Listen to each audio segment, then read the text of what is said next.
there, my name's Nate. I'm just going to walk you through some of the features here with Musicology. We're going to do the chord finder first of all. It's just located located at the icon down here at the bottom, a little chord chart. Just open it up, and it opens up on guitar chords.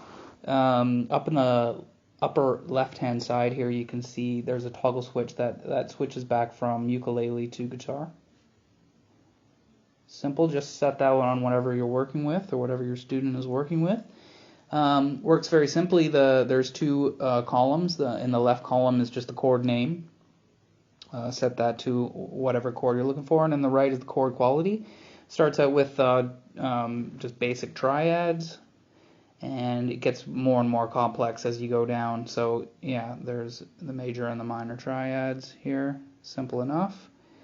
And then we can get into the seventh chords. Let's see, there's the 7♯9 chord, which the guitarists love to learn and play, right up until some really neat alterations like the 9♯11, etc., etc.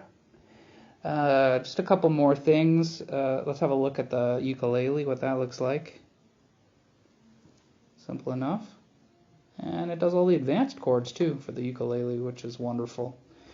Down in the bottom right, there's a lock button.